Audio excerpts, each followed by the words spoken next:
Hey now, we are getting over, and I am the Silver King, Adam Silverstein, here to lead you through these hard times, Daddy, with a special WWE edition of your favorite professional wrestling podcast. That's right, Getting Over is back once again, just minutes after WWE SmackDown Live from New Orleans, Louisiana concluded on Friday, February 21st with a big announcement and perhaps the kickoff of what could be a multi-month or even multi-year storyline. We will discuss all of that momentarily. Off the top, allow the Silver King to remind you that the Getting Over Wrestling podcast is all about the five. So please, folks, stop being marks for yourselves and go back to being a mark for me. Go back to being marks for the Silver King, Adam Silverstein, Vintage Chris Vanini, and the Getting Over Wrestling podcast. Head over to Apple Podcasts and Spotify. Leave a 5-star rating on Apple. Take a little extra time. Leave a 5-star written review. If you do, we will read it live right here on the show. Also, don't forget, subscribe to us on YouTube at Getting Overcast. Full audio episodes, video interviews, and a lot more. And follow us on social media at Getting Overcast on Twitter, at Getting Over on Blue Sky for episode drops, news, analysis, highlights, all of that good stuff. Now, we initially were not planning to do a WWE episode Friday night near midnight on the East Coast, but on Thursday evening, The Rock announced on social media that he would be showing up on SmackDown. And this was not much of a surprise to your boy, the Silver King, because we've been reporting over on buymeacoffee.com/gettingover that something big was going to happen in New Orleans this week.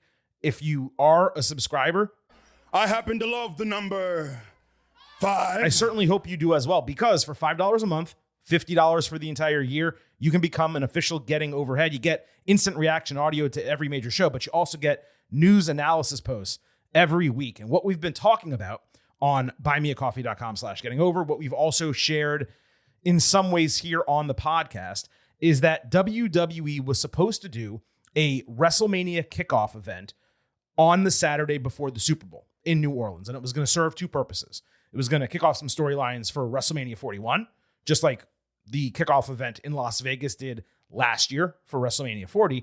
And WWE was going to announce that WrestleMania 42 would be hosted in New Orleans. Well, if you remember, there was the terror attack on Bourbon Street in the French Quarter a couple months ago. New Orleans beefed up security to a significant degree. All of a sudden, the expense and the logistics of WWE doing an event coming out of what was a Super Bowl parade in New Orleans, it became extraordinary to the point that they basically scrapped all plans. There was then thought to do an event earlier Friday in New Orleans preceding SmackDown. At the end, what they decided to do was have The Rock come out, make an announcement, and then do a press conference after SmackDown. There are much more details about this over on buymeacoffee.com/gettingover, but that is the background of how this transpired and why it transpired the way it did. So as kind of SmackDown was rolling on, I sent a tweet out, or a post, I guess, on social media, both of our accounts, saying we're not anticipating doing an instant reaction show for you because, as far as I knew, the major item that was happening was WrestleMania 42 being announced in New Orleans. And yet, Dwayne Johnson, the final boss, The Rock, hits the ring, kicks off a brand new storyline, or the continuation of perhaps a storyline that's just been simmering under the surface over the last few months. And the long and short of it is I sent a text message to Vintage Chris Vanini, who's here, by the way, on the show. I'll let him speak in a moment. And I said, Chris, we probably should do an instant reaction to this, just like we did to the WrestleMania kickoff last year. So, Chris, it is Friday night. We did not anticipate doing this show. We are very much flying by the seat of our pants, but welcome to the program. Good to be here. What the heck did we just watch? That's a fantastic question. It really is. Yeah, so we're going to talk about whatever the heck that was. Yeah. And I'll let you lead us into it. Yeah. It's good to be here on a Friday night. What we watched, what it means, why it happened. I mean, these are all questions that we're going to try to answer for you before this show is out. So really, because this is an instant reaction and we're doing it for one particular reason, I guess it's time for us to slide into the main event. This is the main event. Dwayne Johnson on Thursday night, as I said, announced that the final boss would be on SmackDown about 24 hours later. Now, I'm not going to bother with the details of what was said on social media over the ensuing day. I highly do suggest you subscribe to us at buymeacoffee.com/gettingover. Read our reporting on this matter, both previously and then Friday morning leading into SmackDown. What I will note is that Rock, 3 hours before the show, tweeted a video of the Rolex that Cody Rhodes gifted him a few hours before their WrestleMania 40 match, which teased into what was actually going to happen on the show. So SmackDown opened with Cody being told backstage by Nick Aldis that the final boss decreed the scheduled 6-man tag team main event would be scrapped and turned into a 2-on-2, and he wanted to see Cody in the ring, one-on-one, face-to-face. Then we fast forward about an hour and 45 minutes. So The Rock comes out with a Lil Wayne remixed theme and a Titantron filled with New Orleans visuals. There were reports Friday. All of this was decided on 24 hours notice. Hopefully this tipped you off to that being false. What followed over the ensuing, I don't even know how long, Chris, 30, 35 minutes, clearly made it false. Rock got bleeped almost immediately after grabbing the mic. I believe he said he was dropping something big on their asses, which I don't understand why that would get bleeped.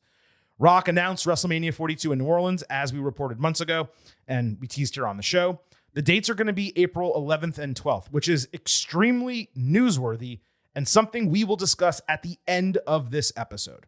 Then Rock sang Saints Go Marching In, but he turned into the final boss, cutting off fans from trying to sing with him, laying down the law, and then calling out Cody. They embraced and said they loved each other. Rock revealed they've become good friends since WrestleMania 40, and he showed a picture of their moms hanging out last year. Fans booed. Rock recalled what happened on the Netflix debut. He said Rhodes is a great WWE champion, and then he went into this really weird soliloquy about Ari Emanuel saying Rock owns WWE. Rock saying, obviously I don't, but I am the most powerful man in WWE. Rock said he wants Cody to be more than a great champion. He wants him to be his champion. And I'm like, are we watching Shazam here? Yeah, it's like sponsored by Fury of the Gods, like AW or something, right? That's all that. Yeah, like he's going to be that person's champion. Okay, like anyway, Rhodes said he's not The Rock's champion. He's their champion, referring to the fans. Rock said as the People's Champion, he understands that. By the way, he did not have his People's Championship title. But he's got 500 million followers on Instagram compared to a few million for Rhodes. And what he wants for Cody is to be on the same level. Rock said becoming his champion would make Cody's every dream come true. He wanted him to not just be his champion, but his brother, his equal. Then he snapped at a fan, saying he'd slapped the syphilis off of his face, which was probably the best moment of the entire segment. Rock reiterated that he wanted to fight Roman Reigns last year. He told a short story about the pivot. A large part of it was bleeped out, so I don't exactly know what he said. And he reminded that Cody stood up to him and even slapped him, and nobody gets away with that. But Cody proved that he is special. Rock said he doesn't need an answer now. He wants one at Elimination Chamber. Rock said the one thing he wants more than anything in the world is that. And everyone in the world thought he was pointing to the WWE Championship on Rhodes' shoulder. Then he changed his focus, pointed at his chest, and he said, Cody, I want your soul. Then he touched his face like a proud father, like cupping on the side, and he left the ring with everyone stunned. No exit music, just Rhodes standing there confused and perplexed, as Rock kind of had a shit-eating grin on his face, walking to the back.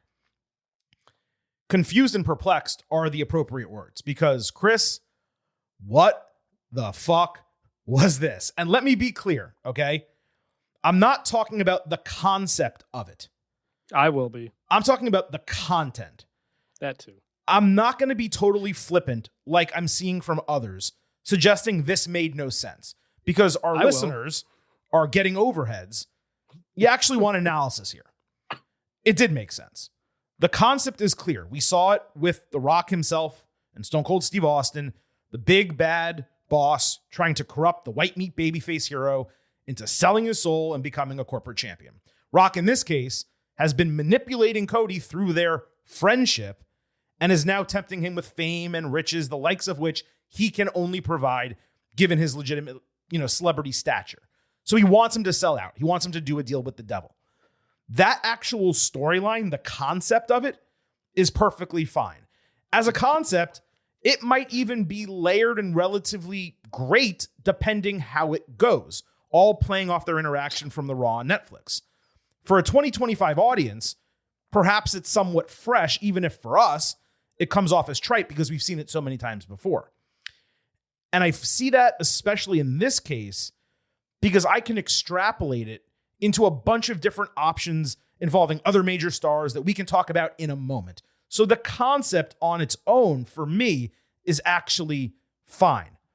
But despite the logic of all this theoretically being sound, this segment, Chris, the plotting pace, Rock meandering and going off on tangents, contradicting himself, taking 30 minutes to share 15 minutes worth of information. Heaven forbid we don't feel the effing mana for a second. The vagueness and repetitiveness of Cody being his champion, ending with wanting his soul, as if that was going to be some dagger to the heart of the fans. You know Brian Gewirtz wrote that shit because it's precisely something Mr. McMahon would have said. You're not supposed to literally say you want someone's soul in a situation like this unless you're playing the devil in a movie. The dude is not the actual devil. You're supposed to create an idea in which Cody bending the knee would be the metaphorical equivalent of selling his soul. Making it all even worse is that a terrible New Orleans crowd was so utterly confused and confounded by this segment, they didn't even have a major reaction to that exclamation point at the end. And let me be clear, I don't blame them for that. They were a terrible crowd all evening, but I'm just saying they didn't help, right? A good crowd, a great crowd may have made this palatable. They did not. Yeah. The Rock tried to make this unsettling, but it didn't come across that way because he kept blathering on about bullshit rather than sticking to the meat of the concept. Do we really need to hear about Terramana during this promo? So this is my point, Chris, and I'll let you get in now. I'm not going to sit here and say that this storyline is necessarily bad or dead on arrival. I actually do see a lot of exciting possibilities coming out of it. And as a concept, I think it is sound. But as a segment, as a way to kick off a major storyline, this shit was an utter failure in basically every sense of the word. I'm honestly not sure that it could have been delivered worse. It may even be the frontrunner for the 0.0 award, depending what else transpires in 2025. You ended with the first point I was going to make. This is my 0.0 front runner for the Getting Over Awards, a.k.a. the Meaties. But we got a lot of year to go. Yes. Look, a year ago, we have the Cody give up the spot to The Rock. We had an emergency show, and we were like, what the hell? But, like, it was, like, still, like, interesting. Like, even if we didn't like it or we complained. It was clear. Cody, it was clear. It wasn't interesting. It was clear. Yeah. This made no goddamn sense. None of it made sense from the very beginning. And I don't even agree with the concept. The whole point about Vince McMahon turning Austin corporate or turning The Rock corporate is that they were enemies before that. And that was the whole thing. To lead this segment off by The Rock talking for 5 minutes about how great friends they are was insane. It was insane. Well, it was setting up the manipulation, though. Everything you had coming out of WrestleMania 40 last year with The Rock is now dead. They just buried it. Oh, yeah, we're friends now, by the way. Oh, yeah, our moms are friends. Why are you putting that on the Titantron? Mama Rhodes was like the whole freaking thing. What are we doing? This is crazy. And so they do that whole like, oh, we're best friends now. Actually, I might be kind of evil. And no one has any clue what to say because this is all new information to them. Like we didn't. Oh, yeah, by the way, we made up and we're friends. A year ago, The Rock said he was coming for the championship. Now he says he doesn't want it. Like, what? Why are we name dropping Ari Emanuel on the show? Also, he doesn't own WWE. It's a publicly traded company. Okay. I mean, you're getting technical on that one. Like, what? I have so many. I can go so many places here. Well, before you go, places. I'm just going to start off on the idea. Hold on, before you go places, I want to correct something for you here because you're saying the friendship part of it doesn't make any sense. You're wrong. I mean, like again, I'm not saying I liked it. I just told you how much I hated the way this went down. But the entire point of him going through their friendship and how close they've become and their mothers are friends, he's setting up the manipulation. No, but before, why are they friends? We haven't seen any of this. They made amends. He said we made amends. Why? How? For what reason? Because he respected him. Hanging out. Chris, I mean, look, man, I love you, but he fucking said so on the Raw after the Raw debut on Netflix. He said, you have led and stewarded this company for an entire year. You're the man. I respect you. And we're friends. Like, they've become friends. He's learned to respect him. The friendship part of this is legitimate. It's him. The storyline now is him manipulating Cody through friendship to bend the knee. The problem is not the friendship. The problem is that Dwayne Johnson is a bad actor, dude. That he kept telling us 10 times, we're friends. We drink Terramana. We go out together. Our moms are friends. All you have to do is say, dude, we grew a friendship over the last year. I respect it. I put you over the Raw on Netflix. But, and then you go into the rest of it. Instead, he spent 12 minutes explaining their friendship. What you do is you say, I know we've had a lot of hard feelings in the past. I know we said some things. I know we bloodied each other. I know we this. But we don't have to fight. You and I, we can work together. I can take you this far. You can be my champion. Boom, there you go. It's Darth Vader trying to turn Luke to the dark side. But you have to be on opposite sides for that to happen. That works as well. But again, they already had the Raw on Netflix moment. They already had. He didn't do anything on Raw. He just said a couple nice words to him, and that was it. It's like he put him over completely. People were like, NXT, people came off, dude. People came off from that show. Oh my God, The Rock. He completely broke kayfabe. He crushed any potential storyline that he has with Cody in the future. This played directly off that. The problem is not the concept. The problem is not that The Rock said they're friends and that told us a month ago on the Raw on Netflix debut that they're friends and put this guy over. That's not the problem. The problem is he meandered, took an hour, repeated himself 1,000 times, and kept talking about them being friends to the point that you zoned out of it. Not you, people in general, zoned out of it and were like, okay, I get your friend. Okay, I understand your mom friends. Oh, but now you're a bad guy.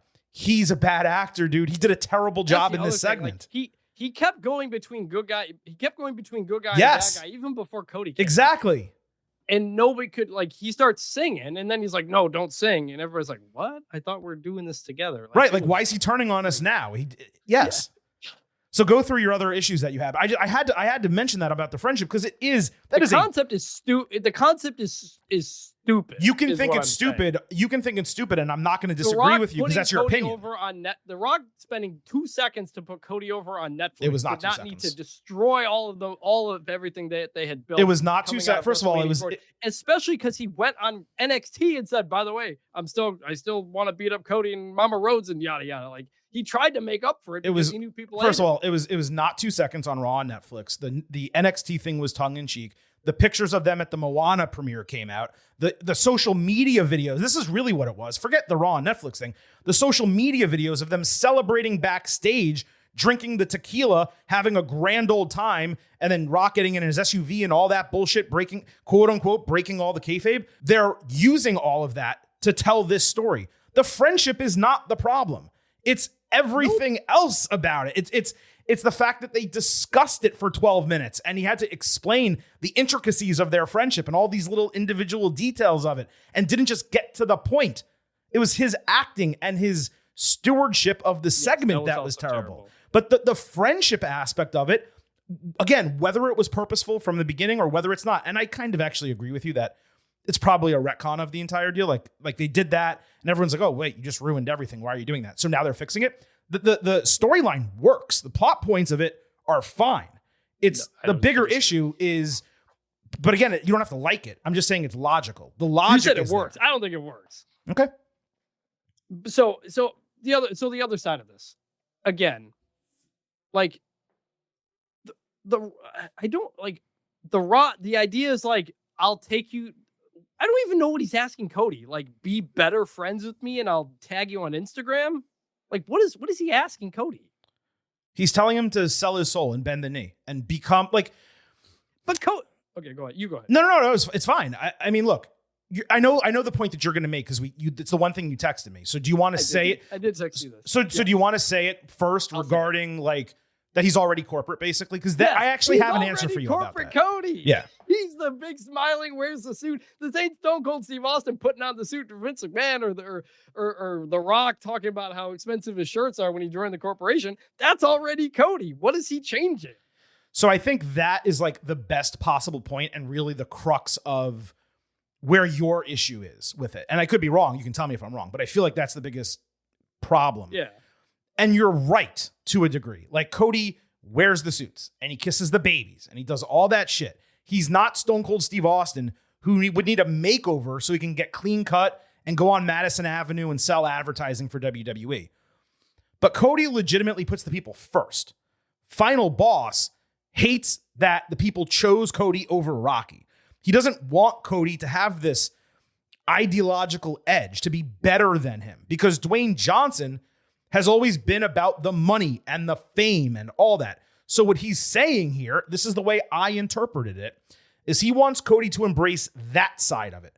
The problem is, and this is where I get back to, it's not the concept that's the problem, but the content. That was not verbalized. I just assume that they assumed we would understand the intent. The promo was so meandering and repetitive that time was spent saying the same thing 3 times rather than Rock actually getting into the details that differentiate what being his champion actually means. In other words, he did not get the point across. He's like, I have 500 million followers. You have a few million followers. And it's like, okay, and the point is, I'm a billionaire, Cody. You make a couple $1 million a year. If you want to be at the upper echelon of celebrities in the world, one of the most popular people globally, then you will be my champion. He just didn't say any of that. But as far as I'm concerned, that was clearly the point he was making. I think the point he's trying to make would be to say, Cody, you don't need to show up to SmackDown every week. Take time off. Take time off. Go film movies. Yeah. Look how much money I make doing that. I think that's what he's trying to say, but I don't know if you want to say don't show up to SmackDown. But if that's the only thing I can understand, otherwise, what is my champion mean?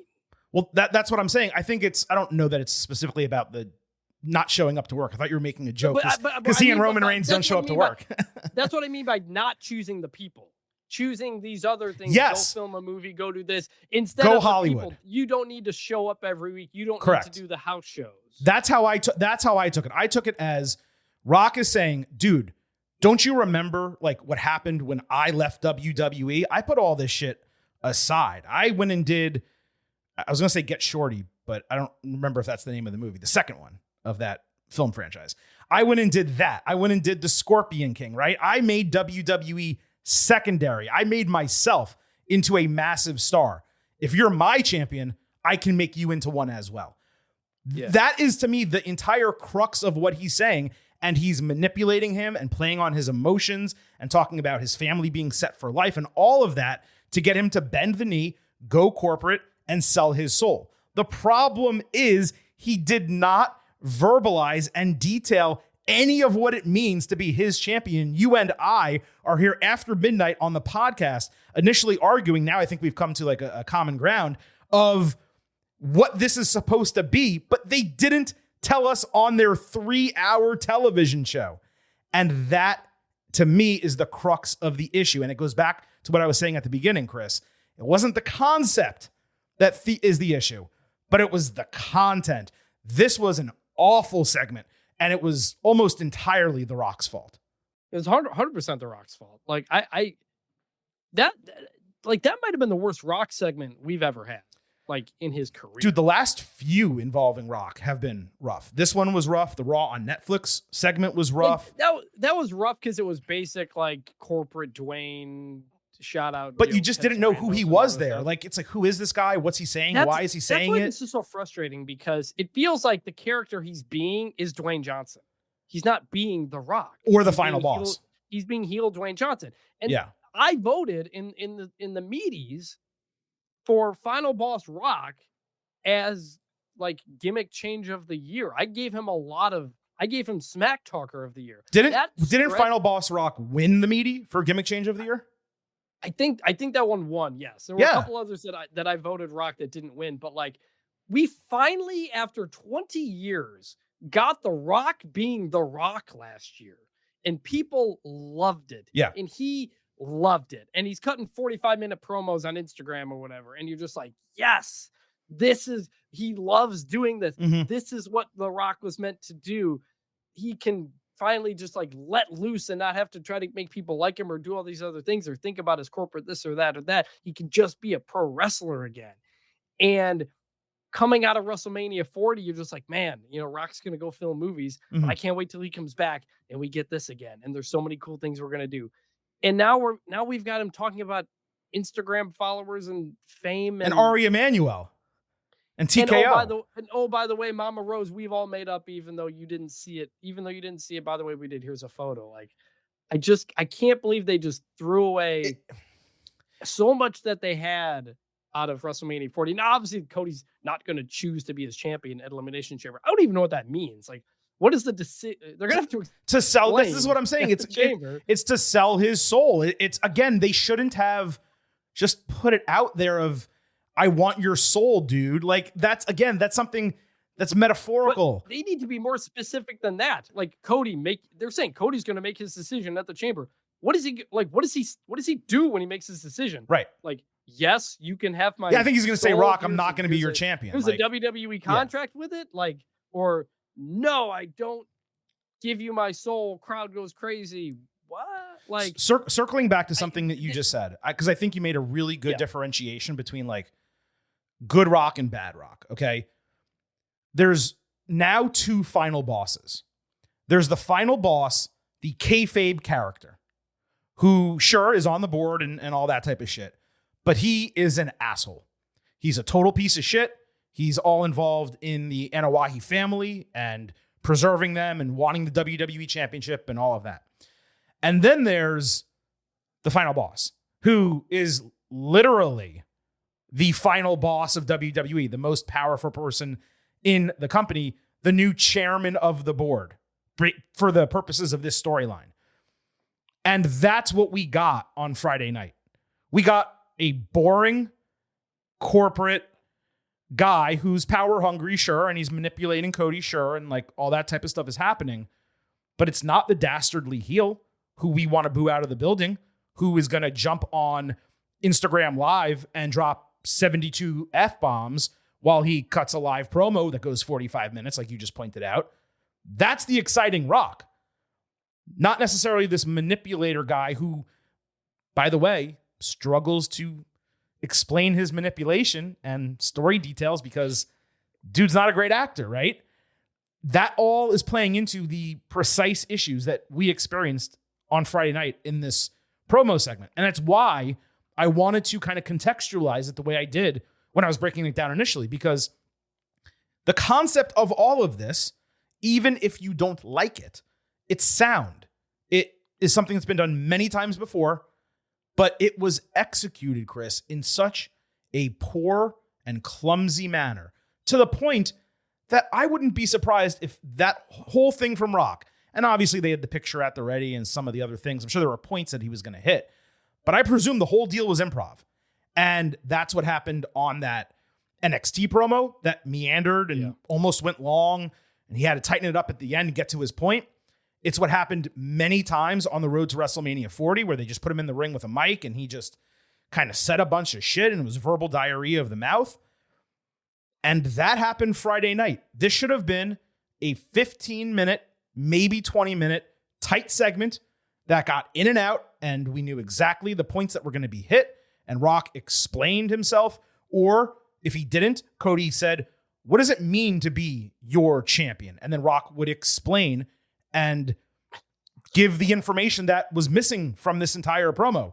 But they just didn't do any of that. And that left us and other podcasters and other people in the wrestling universe here to have to go on their shows, and probably everyone is deriding it, I would assume. But at the same time, I feel, and Chris, you can tell me if I'm wrong, because you came into this completely negative. I'm not suggesting you're now going to be positive about it, but I believe what I explained during this, 30 minutes that we've been discussing this. For anyone who's confused about what the concept is, I believe that's now been made clear, but it shouldn't be up to us to do it. It's not made clear because you and I are still guessing what it means. I'm not really guessing. Basic. Wait. Just here's the basic question.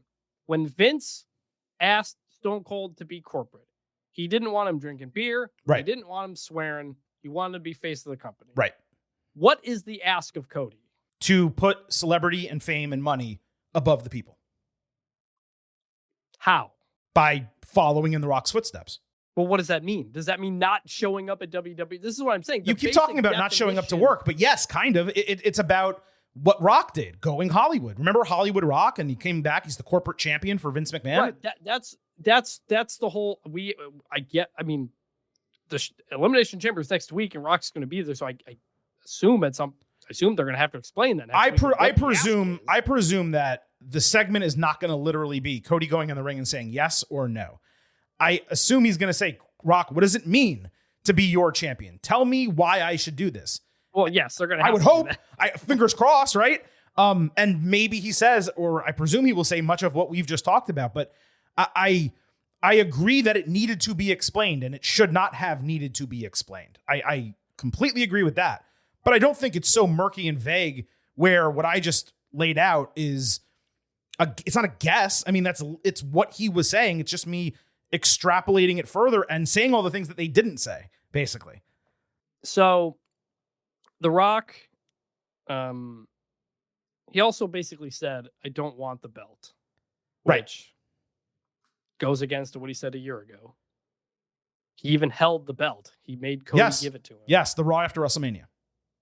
The Rock did not have his People's Championship belt here, that completely made up thing that he made to give to Muhammad Ali. In fact, they traded belts on the Raw after. They traded belts on the Raw after WrestleMania. Yeah. Yes. The whole thought, in The Rock said in the press conference afterward that he basically said this isn't going to lead to a match at WrestleMania either. Right. So, but you can have a story at Mania that's not a match or something. With him, he doesn't have to wrestle to be at WrestleMania or to be involved in the storyline. This whole thing felt like, you know what? The Rock does want to be around and will be around at WrestleMania 41. And we'll just think of something to have him around. And Final Boss was fun. So we'll do Final Boss, but it's not going to be a match, and we'll come up with something. And this is what they come up with. So I don't see The Rock getting inserted into Cody versus whoever in the main event.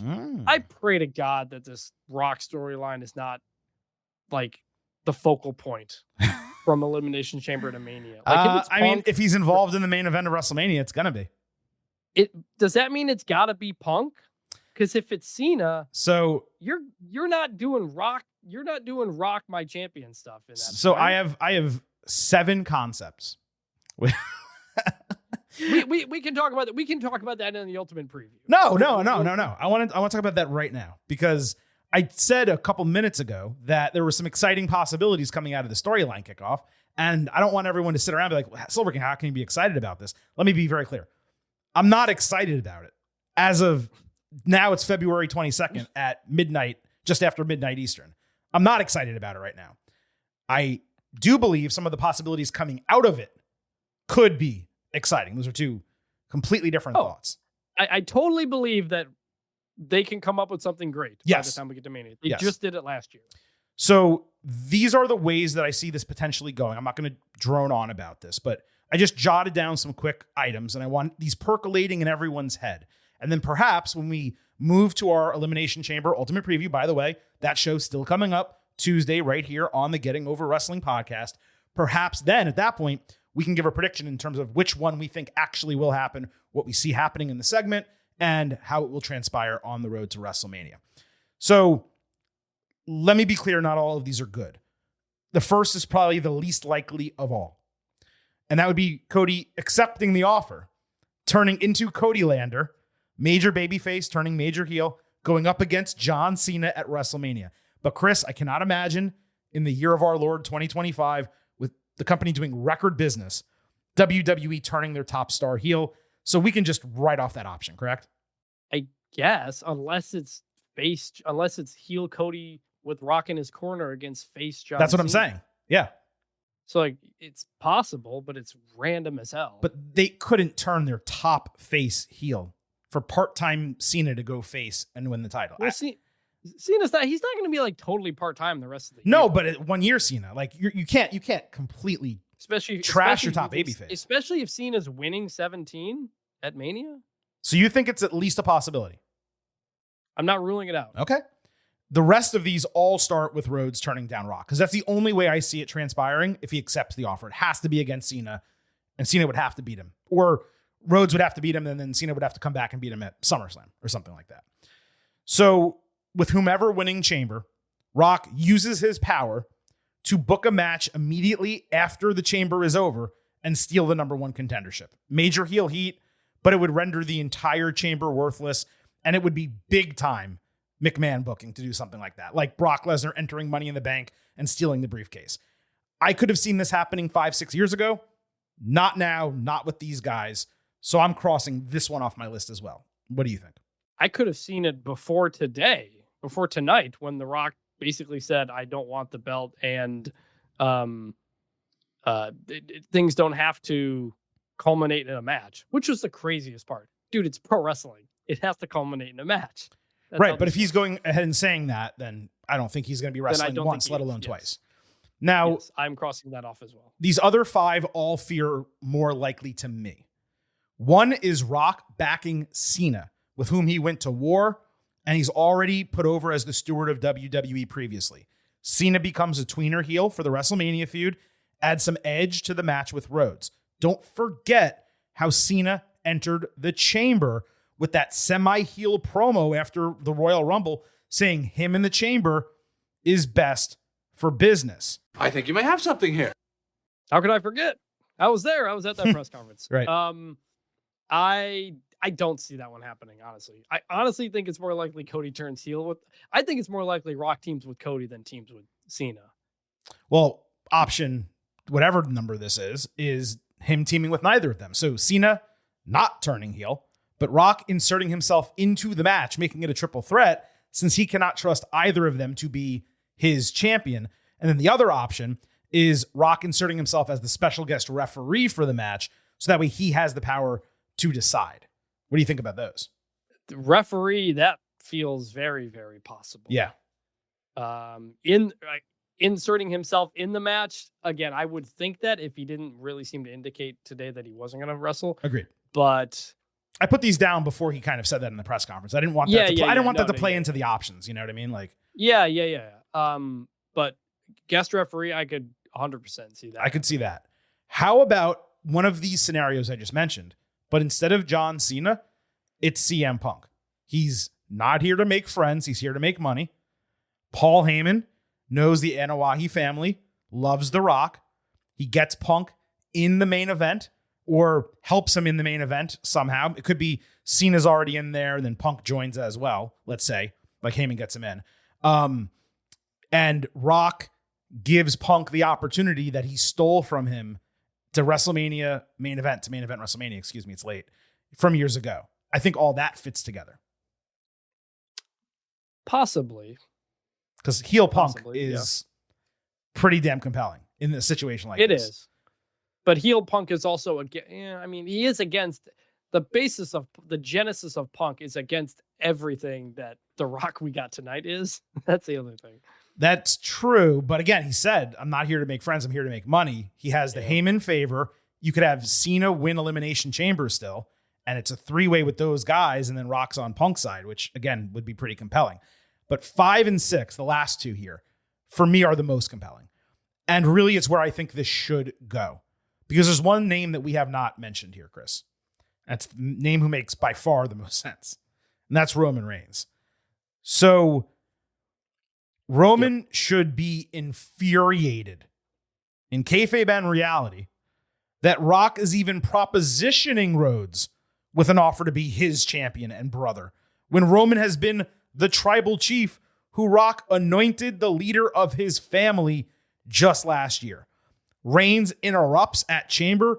How dare you do this? WrestleMania match. Or one of those options that we just discussed transpires through WrestleMania 41. And on the Raw after WrestleMania, Reigns confronts Rock. They set up a year-long feud, just like we got with Rock and Cena, but it's Rock and Reigns, the main event of WrestleMania 42. Instant reaction style, doing this immediately after SmackDown on Friday night. That's the best I can come up with at this juncture. What do you think about the Reigns element of it all, and Reigns using this as an offense to give them a reason to actually have their match, as opposed to what happened last year where Rock was just, even though I don't hate you, we're family, and I think it'd be fun if we main event WrestleMania 40. They're saying, in this case, no, there's a reason, Rock, why I do hate you, and I'm not going to let you take this company from me. What do you think about that? Well, that's ultimately where it has to go, and where it will end. I had thought, like you, The Rock was just going to announce WrestleMania 42 New Orleans tonight. Mm-hmm.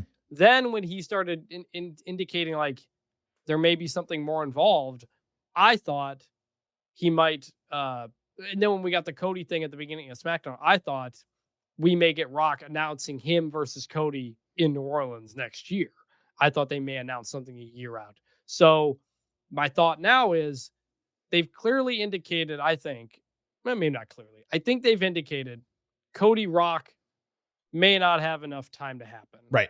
And it's not the priority versus Rock and Roman. Rock and Roman's the priority if you have to have one match. Yeah, we're cool. We might do a little bit of the thing here, but ultimately The Rock's next big step is going to be Rock Roman next year. Mm-hmm. So yes, I do think that is ultimately where we get. Does it happen right out of Elimination Chamber or right out of Mania? I don't know. Could be the Raw after Mania, but that's what I'm thinking. Raw after Mania. I do think, yeah, a year-long build of Rock Roman makes sense. Yeah. And then it's guaranteeing and solidifying that he was very New Orleans on this show with the remix Titantron with Lil Wayne. And we can talk about the press conference later if you so choose. I think it makes a lot of sense for this to, no matter what transpires at 41, for this to lean into Rock and Reigns at 42. Like, that makes sense. 2 weeks ago, do you think this Rock thing was in the plans, that The Rock would get involved like this at 41? Or do you think it just kind of came together in the last week or so? So I believe it did. My understanding, and this was in our reporting today on buymeacoffee.com/gettingover, which I'd appreciate if you support us financially. My understanding was Rock had a drop dead date to tell WWE, I can wrestle at WrestleMania 41 or I can't. Yeah. But that either way, he was going to be involved in the show and he would be there. So my belief is that drop dead date was before the Royal Rumble, almost identical to what happened last year. And I believe they had two sets of plans coming out of that. Do you think it's possible, based on everything I've been told? Sorry, go ahead. Some of this is just theorizing. Do you think it's possible that is why Jey Uso won the Rumble? Because they didn't quite know what the Cody situation was going to be? No, I don't believe that at all. I believe that's what they wanted to do. Could be. So I could just see a spot did you read the, I mean, I'm not trying for this to be an advertorial, but did you read the news update today that we posted? No, you have a lot of great stuff in there. I sometimes don't read it because I don't want the spoilers. Sure. So as people know, this was not so much spoiler. This was more an explanation of why the Roman Reigns, Cody Rhodes, Seth Rollins, and CM Punk storylines are transpiring the way that they have been. And it actually dates back to November. This is all informed. This is all information that had been gleaned over periods of time that the dots kind of connected today. And then I went and confirmed, like, is this true that this is all how it kind of went together? And I was told from two separate people, you've pretty much gotten it like on the nose. Gotcha. So it's not so much the fact that like they knew X was happening or Y was happening or Z was happening, but unlike last year when Rock basically said, hey, I'm going to wrestle at WrestleMania and everything got thrown into complete chaos, they were prepared with a multitude of different options going into this road to WrestleMania. He had a drop dead date. Once he informed them of his decision, they made plans accordingly based on all the options that they had on their table. And obviously that changes with injury, and they've had to make tweaks to storylines and all that type of stuff. But let me be very clear. And again, this is in detail on that site. I won't even promote it again. But CM Punk was part of War Games for a reason. Seth Rollins interacted with the Bloodline on the road to War Games, trying to get them on the team, and him refusing and saying, I hate Roman Reigns, for a reason. The Rollins Punk match happened on the Raw debut on Netflix for a reason. And what happened certainly at the Royal Rumble, which I don't need to tell you, with Rollins attacking Reigns and Punk and all that transpiring, that happened for a reason as well. And it was all because they had a multitude of plans that could be executed based on what The Rock was going to do. Yeah, no, that all fits and makes sense. I think about if it's Cody Punk or Cody Cena going into WrestleMania, I feel like I don't want The Rock involved. Yeah. Which is weird. It's like, why is that necessary? Unless it's a great story on its own. Unless one of them is going heel. But like you don't need Rock to make Cody Punk interesting because they have so much history.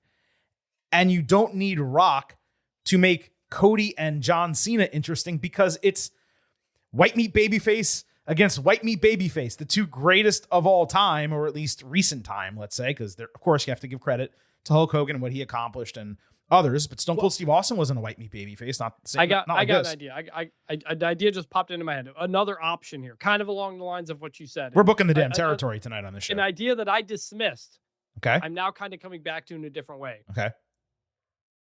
Cena turns heel at Mania with Rock to beat Cody. So the whole time, WrestleMania 17. So the whole time he's like, F Rock, like, I don't know why he's involving himself in this. Like, this is all whatever. But then in the main event, something happens. Rock's the enforcer or the guest referee, or he comes out, whatever the case might be. And Cena takes his help or instigates his help and says, like, hey, Rock, now, do it. And they actually come together in that moment with a massive heel turn. And he wins the title. Yes. And you basically do WrestleMania 17, even though in retrospect, it is viewed as a terrible finish. Yeah. But you do that and you kind of do two-man Hollywood power trip. Dude, Cena and Rock teaming up on Cena's retirement tour would be wild. But then you're also sharing the spotlight of Cena's retirement tour. And I don't know that they want to do that. Yeah, I don't know where it goes and how you end it. But Cena getting 17 and the record happening and The Rock kind of wiggling his way in to be involved. My God, in people would lose their minds. And them trying to kind of do a Hollywood Hogan thing for that big moment. You know what? I'd love that. I'd like that. Can I give you another piece to the puzzle too? Yeah. Do you remember recently how Cena apologized to Rock because he said that he shit on him in those promos back when they were feuding for never being around, for putting Hollywood over WWE. And then he went off and he finally found his niche and he's doing the exact same thing. Yeah. And he apologized to Rock. He's like, I get it, man. I was way too hard. And he's taken opportunities in different Hollywood interviews and even wrestling interviews to go out of his way to apologize to Rock about the things he said back then. This would be him saying, you were right the entire time, Dwayne. I was wrong. This is what we need to be. It's what Cody needs to be. And if he won't be it, then I'm going to be it for him. I mean, it does fit together. Cena wins the title at Mania, drops it back to Cody at SummerSlam. It plays. And then he turns back to a babyface for the final 4 months of the run. It plays. I mean, it does play. It's been 25 years that we all booked John Cena as a heel. And he finally does it. Yeah. And it hasn't happened. And the last time is now, and the last run for the kids and everything. It would work. It would. You want to talk about something that would sell and cross over into mainstream culture? It's The Rock and John Cena together doing stuff. Can I tell you the problem with this conversation? Guys. Let me tell you the problem with this whole conversation. We're getting ourselves juiced up for possibilities, and it's very possible none of them transpire. So let's see, what happens here. But this is what I was talking about, where the concept, just circling back, The concept is fine. The theory of everything that they're telling us of the storyline, it's logical. But the way this went on Friday night, man, it was horrible. Here's how it ties together. They explain it. You got to think of yourself more than the fans. Cody says no. Cena with The Rock beats Cody. The Rock says Cena gets it. He's my champion. That's how you tie it all that together. would be the end. That would be how you tie it all in. Yeah, for sure. All right. So you know what? We started the show talking about how horrible this is, and I lost my mind, and I'm still there. And I don't want us to was have horrible, fantasy book though. our way into being cool with it. No, but that's the thing. I don't want anyone's takeaway from this show to be like they're saying what happened on Friday was good, because I am not saying that. I'm telling you that in my opinion, and Chris in some ways disagrees, maybe in a few ways he agrees. I'm just saying it was logical and it was a proper story that we've seen many times in wrestling history, and we're going to see many times in the future in professional wrestling and in movies and in television. And it's probably, like you said, was it Star Wars? You said it's a plot of Darth Vader, Luke and Darth Vader join the dark side. Yeah. It's been in many other movies. It was in The Devil's Advocate. It was literally the devil. And this is what I'm talking about, where it was not the concept that's the problem. It was the content, the execution. In The Devil's Advocate, the devil literally tells whatever the guy's name was, Keanu Reeves' character, I'm going to take your soul, dude. You're going to become the devil. I just don't think we needed them to be friends to do this storyline is the thing. I think, again, it was the manipulation through the friendship. Otherwise, why would Cody even consider it? If he hates this guy and he's like, I want to make you my champion, could be like, F you, man. Why would I think about that? Because The Rock comes with him with an offer of like, hey, man, I don't want to beat you up right now. I actually think we should work together. That's like every good guy, bad guy storyline forever. But that's Join me and together we will blah, blah, blah. Like, but that's the story, though. basic. That's the story. It just stretched out over a year as opposed to it's stretched out over a year and it didn't happen on television. That's the problem. Well, it's like, no, it's not join me and we'll blank. It's we've already joined together. Because he said joined together. He goes, we're friends and we love each other now. We have respect for each other. But remember what he said in this promo? He goes, I want you to be my brother. I want you to be on my level. So that's where the manipulation comes. And that's the way I see it and why I'm okay with it conceptually. I just don't think they needed to. I don't think they needed to do the friendship part of it. Like it would have been easier to understand without it. That's what confused everybody from the beginning. I think that's fair. Yeah. I think we were like, wait, you're friends? Wait, you're Mama Rhodes friends? Like, wait, we're still trying to comprehend this. And then you're trying to take us to another level. And we're like, what? That's where people got so confused. That's a completely fair criticism. I just disagree that it's not logical, but it wasn't needed. And it definitely wasn't needed. The biggest issue, I think this is what we agreed upon earlier too. The biggest issue is that if you say that you're friends and we made good after, okay, you can spend 30 seconds talking about that, not 10 minutes. You don't need to hammer into us how great your friendship is. Just say, we're friends. You came to my premiere. I gave you some respect. The Raw Netflix debut. It's great that we're on the same side now. Move on. I just did it for you in 30 seconds. That's all they needed to say. Instead, it took 12 minutes just to get past that. And that confused everything that followed. Is that fair? That is what confused everything that followed, yes. Okay. So we're on the same page. So we said this was horrible in terms of the way it transpired on Friday. Something else made me pretty furious as well, Chris. WrestleMania 42 in New Orleans is going to be held on April 11th and 12th. We went through this last year with the announcement of WrestleMania 41. We talked about how genius it was for WWE to push WrestleMania back to the one weekend in April that does not have the NCAA Tournament Championship, the Masters, so the biggest college basketball event of the year, the biggest golf event of the entire year, or the last weekend in April, the NFL Draft, which is not the biggest NFL event of the year, but it takes a lot of eyeballs and attention. There's one weekend in April that is completely free of all of that. It's the third weekend. It is when WrestleMania 41 is being held this year. You and I praised it. We thought it was a genius move. WWE gets its own weekend. It doesn't have to compete with anything. Fantastic. I think even Nick Khan went out and said, we purposefully are putting WrestleMania on this weekend because we don't want to have to compete with anything. We want to own the entire weekend. Yep. Well, WrestleMania 42 in New Orleans, which you and I offline and briefly on the show have been so excited about because we put this in, motion to a degree of being the first Getting Over Wrestling podcast, like true meetup, an event, live shows, going to the event together, doing all this shit. They're holding it on April 11th and 12th, which is the exact same weekend as the Masters.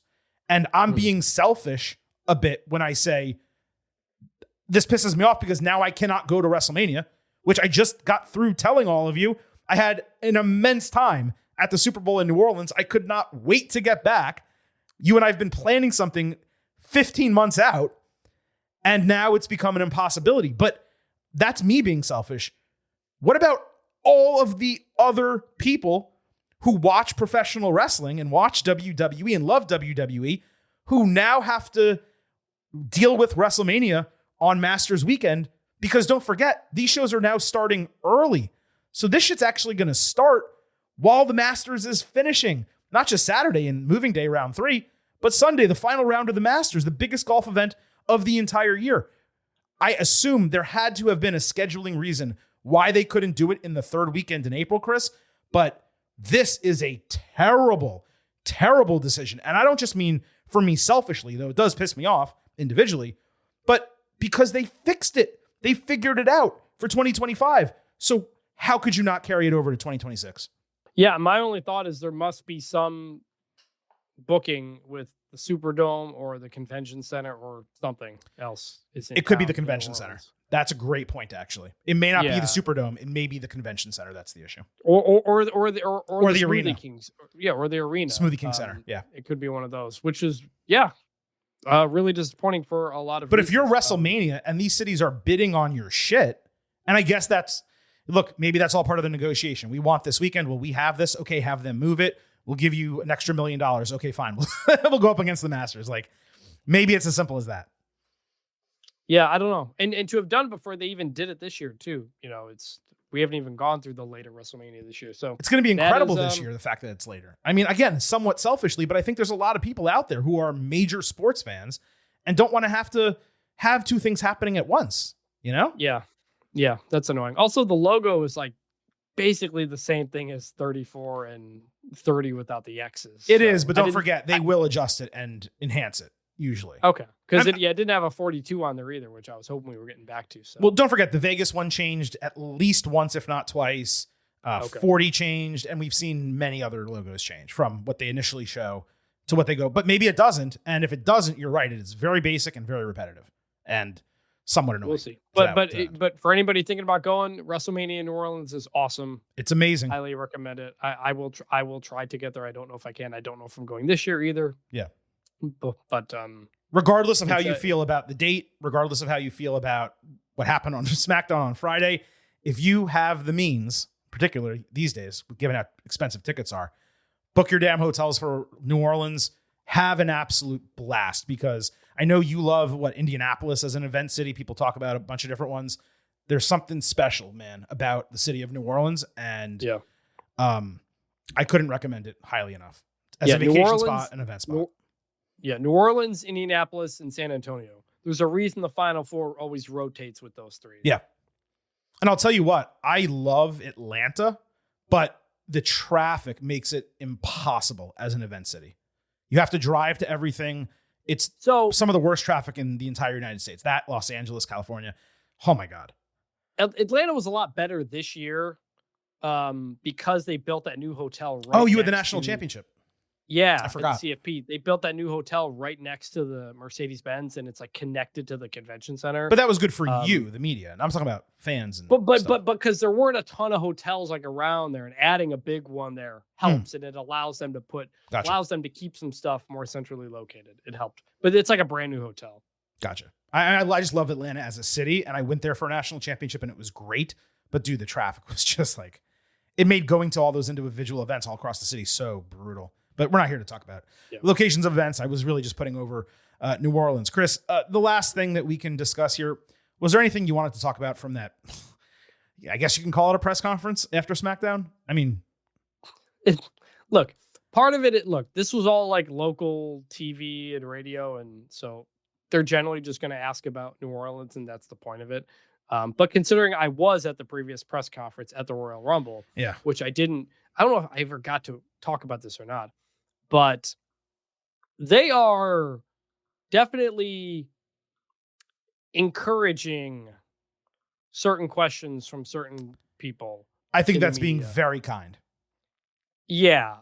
Like, I'm 90% sure that one of the questions asked at the press conference was basically asked WWE PR, asked that person to ask that question. Yeah, that's called like a planted question. Chris, I'd be shocked. I'm being completely honest.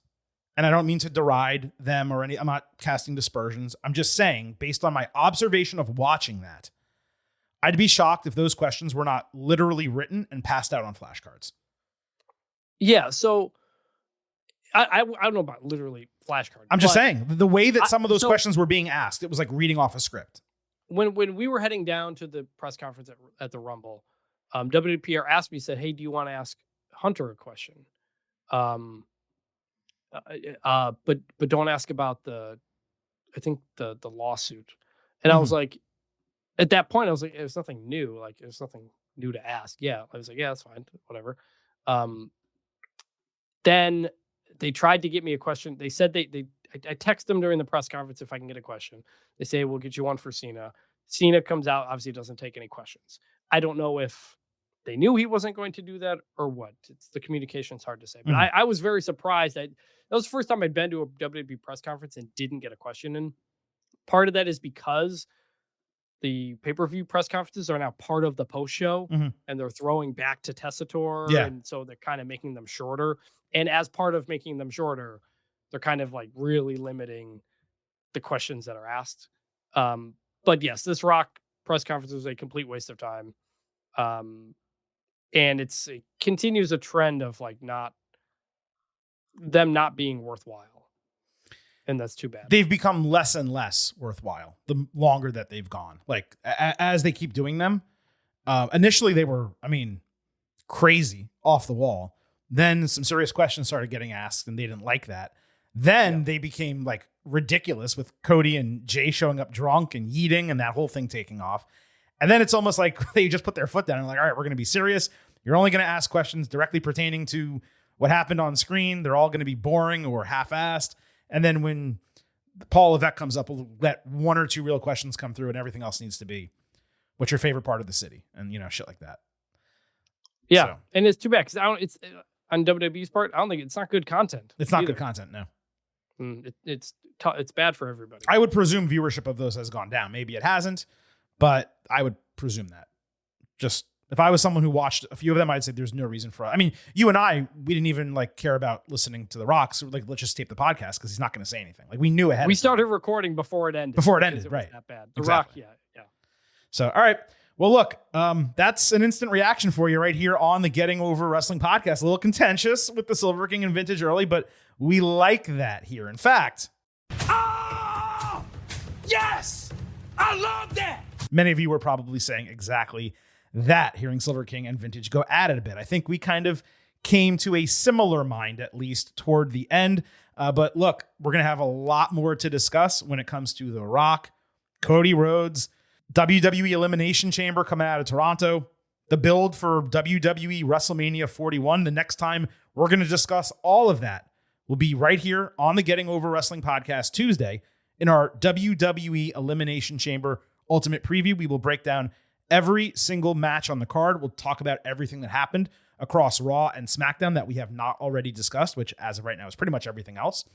And we will preview Elimination Chamber with predictions, grades, and an overall pre-show expectation grade. We'll also give our probably last-ditch WrestleMania card breakdown, what we expect to happen at the biggest show of the year, because once Elimination Chamber is over, everything should pretty much get shaken out from there.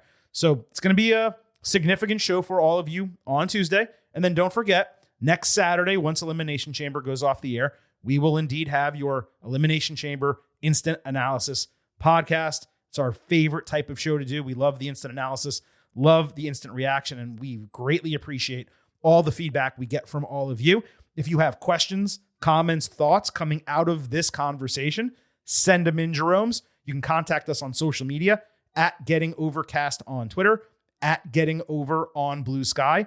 On both of those accounts, you can get episode drops, news, analysis, highlights, and all of that good stuff. You can also email us, gettingoverpod@gmail.com. Don't forget to subscribe to us on YouTube at Getting Overcast. Full audio episodes are posted there. Also, clips from our video interviews. Please remember, here on the Getting Over Wrestling podcast, It's all about the fight. so head over to Apple Podcasts and Spotify. Leave a 5-star rating on Apple. Take a little extra time. Leave a 5-star written review. If you do, we will read it live right here on the show.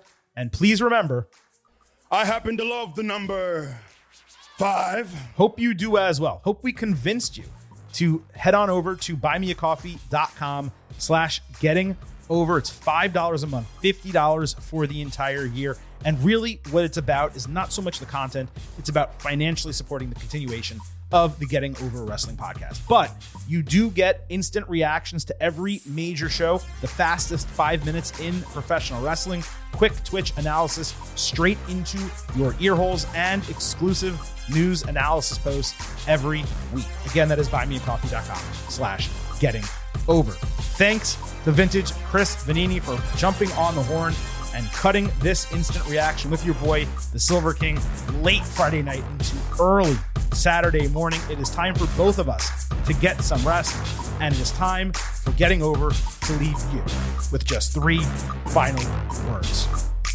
Bye for now.